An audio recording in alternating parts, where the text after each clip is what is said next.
ಪ್ರಧಾನಿ ನರೇಂದ್ರ ಮೋದಿ ಅವರ 12 ವರ್ಷಗಳ ಆಡಳಿತದಲ್ಲಿ ದೇಶ ಹಿಂದೆಂದೂ ಕಂಡಿರದ ಸರ್ವಾಂಗೀಣ ಅಭಿವೃದ್ಧಿಯಾಗಿದೆ ಎಂದು ಬಿಜೆಪಿ ಹಿಂದುಳಿದ ಮೋರ್ಚಾ ರಾಜ್ಯಾಧ್ಯಕ್ಷ ರಘು ಕೌಟಿಲ್ಯ ಚಾಮರಾಜನಗರದಲ್ಲಿಂದು ಹೇಳಿದ್ದಾರೆ. ಸುದ್ದಿಗೋಷ್ಠಿಯಲ್ಲಿ ಅವರು ಪ್ರಧಾನಿ ನಾಯಕತ್ವದಲ್ಲಿ ಎಲ್ಲಾ ವಲಯಗಳಲ್ಲಿ ಗಣನೀಯ ಸಾಧನೆ ಮಾಡಿದ್ದು ವಿಕಸಿತ ಭಾರತದತ್ತ ಹೆಜ್ಜೆ ಇಡಲಾಗಿದೆ. ಈ ಮೂಲಕವೇ ಇಡೀ ಪ್ರಪಂಚ ಭಾರತದತ್ತ ತಿರುಗಿ ನೋಡುವಂತೆ ಮಾಡಲಾಗಿದೆ ಎಂದು ತಿಳಿಸಿದರು.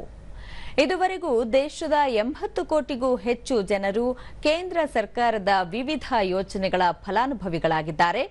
ದೇಶದ ಎಲ್ಲ ವರ್ಗದ ಜನರ ಕಲ್ಯಾಣಕ್ಕೆ ಆದ್ಯತೆ ನೀಡಲಾಗಿದೆ. ಪ್ರಸ್ತುತ ದೇಶದಲ್ಲಿ ಆರ್ಥಿಕತೆ, ರಾಜಕೀಯ, ಸಾಮಾಜಿಕ ನ್ಯಾಯ, ಉದ್ಯೋಗ ಸೃಷ್ಟಿ, ಕೌಶಲ್ಯ ಭಾರತ, ಶಿಕ್ಷಣ, ಮಾನವ ಸಂಪನ್ಮೂಲ ಸೃಜನೆ ಸೇರಿದಂತೆ ಹಲವು ಕ್ಷೇತ್ರಗಳಲ್ಲಿ ಮಹತ್ತರ ಸಾಧನೆ ಮಾಡಲಾಗಿದೆ ಎಂದು ಹೇಳಿದರು.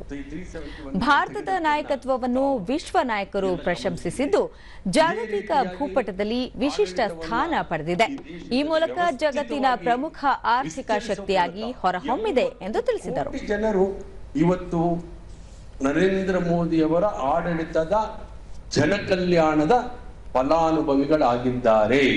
ಒಂದಿಲ್ಲದ ಒಂದು ರೂಪದಲ್ಲಿ ತಲುಪಿದಿರುವ ಕಾರಣ ಇವತ್ತು ತಲಾ ಆದಾಯ ಕಳೆದ 12 ವರ್ಷಗಳಿಗೆ ಹೋಲಿಸಿದರೆ ಎತ್ತರಕ್ಕೆ ಹೋಗಿದೆ, ಅತ್ಯಂತ ಸಂತೃಪ್ತಿಯಲ್ಲಿ ಇದೆ ಅಂತಕ್ಕಂಥದ್ದನ್ನು ದ್ವಿಗುಣಗೊಂಡಿದೆ ಎನ್ನುವುದನ್ನ ಅಂಶವನ್ನು ಕೂಡ ಈ ಸಂದರ್ಭದಲ್ಲಿ ನಾನು ಹೇಳಲಿಕ್ಕೆ ಬಯಸ್ತೇನೆ.